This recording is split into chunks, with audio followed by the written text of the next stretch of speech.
वैसे तो हमारे देश में बहुत से हॉन्टेड प्लेस हैं, लेकिन इस लिस्ट में जिसका नाम सबसे ऊपर आता है वो है भानगढ़ का किला, जो कि बोलचाल में भूतहा किले के नाम से ज्यादा प्रसिद्ध है। इस किले के अंदर शाम को जाना मना है। ऐसा माना जाता है कि शाम होते ही इस किले में आत्माएं भटकने लगती हैं और फिर जो भी यहाँ पहुँचता है उसका लौट कर वापस आना मुश्किल होता है। इस वीडियो में आइए जानते हैं भानगढ़ किले का रहस्य और इसके भूतहा होने की कहानी। आप बने रहिए हमारे साथ।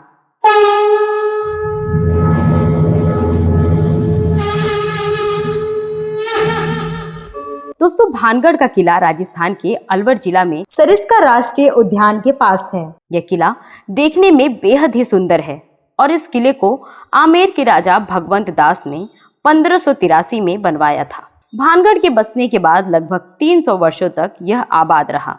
इसके भूतहा होने के पीछे तो वैसे बहुत सारी कहानियां हैं, लेकिन एक कहानी सबसे ज्यादा लोकप्रिय है और वो है राजकुमारी रत्नावती की कहानी। राजकुमारी रत्नावती भानगढ़ की राजकुमारी थी और उनकी सुंदरता के चर्चे दूर दूर तक होते थे। उनसे विवाह करने के लिए कई राजा महाराजा आतुर थे। उनके स्वयंवर की तैयारी ही चल रही थी कि इसी बीच एक तांत्रिक सिंधिया की बुरी नजर रत्नावती पर पड़ गई।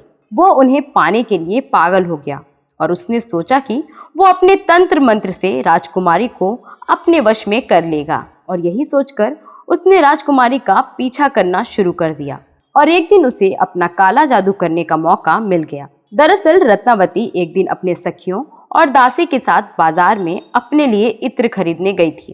तांत्रिक भी उनके पीछे पीछे इत्र की दुकान पर पहुंच गया। उसने मौका देखकर इत्र की शीशी पर काला जादू कर दिया और वहीं दुकान की पास वाली पहाड़ी में छिप गया। लेकिन रत्नावती काफी होशियार थी। उन्होंने जैसे ही इत्र की शीशी उठाई, उन्हें एहसास हो गया कि कुछ गड़बड़ है और शायद इस पर काला जादू किया गया है और इसीलिए उन्होंने उस शीशी को पहाड़ी की तरफ फेंक दिया। उसी पहाड़ी पर तांत्रिक था। शीशी सीधा जाकर उसके सिर में लगी और वो गंभीर रूप से घायल हो गया। तांत्रिक सिंधिया की हालत बिगड़ गई, लेकिन उसने मरते मरते राजकुमारी को नाश होने का श्राप दे दिया और कहा कि उसे कभी भी मुक्ति नहीं मिलेगी और भानगढ़ को भी बर्बादी का शाप दे दिया।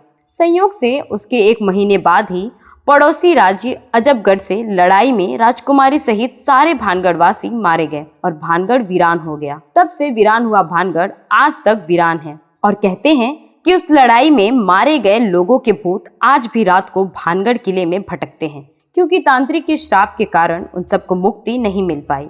अब ये कहानी कितनी सच है यह कह पाना मुश्किल है, लेकिन स्थानीय लोग अक्सर कहते हैं कि किले के पास से औरतों के चीखने और रोने की आवाज सुनाई देती है। कुछ लोग यह भी बोलते हैं कि शाम के वक्त किले के पास जाने पर ऐसा महसूस होता है जैसे कि कोई उनका पीछा कर रहा है। तो वहीं कुछ लोग महल के अंदर कुछ परछाइयों के भी देखे जाने की बात कहते हैं। इसी वजह से भानगढ़ किले में शाम को जाना मना है। इस किले से कुछ किलोमीटर की दूरी पर विश्व प्रसिद्ध सरिस्का राष्ट्रीय उद्यान है। भानगढ़ 3 तरफ की पहाड़ियों से सुरक्षित है। यहाँ सबसे पहले एक बड़ी प्राचीर है जिससे दोनों तरफ की पहाड़ियों को जोड़ा गया है।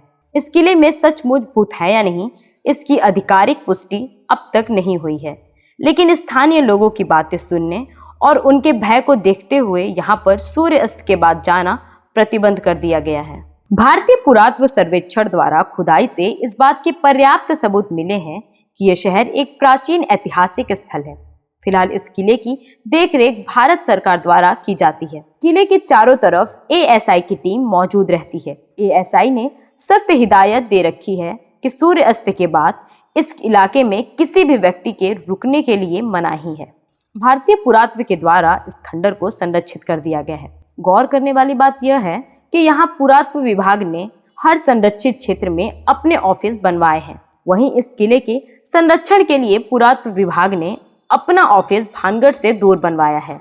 तो दोस्तों, यह है भानगढ़ के किले की कहानी। अब वहाँ भूत है या नहीं, यह एक विवाद का विषय हो सकता है, पर यह जरूर है कि भानगढ़ एक बार घूमने लायक जगह है और यदि आप भानगढ़ घूमने का प्रोग्राम बनाएं तो हमारी यह राय है कि आप वहाँ सावन में जाएं, क्योंकि भानगढ़ तीनों तरफ से अरावली की पहाड़ियों से घिरा हुआ है और सावन में उन पहाड़ियों में बहार आ जाती है। तो दोस्तों, ये वीडियो कैसा लगा जरूर बताएं। अगले वीडियो में मैं फिर धर्म और आस्था से संबंधित कोई नई कहानी या नई जानकारी लेके हाजिर हो जाऊंगी। तब तक के लिए नमस्कार।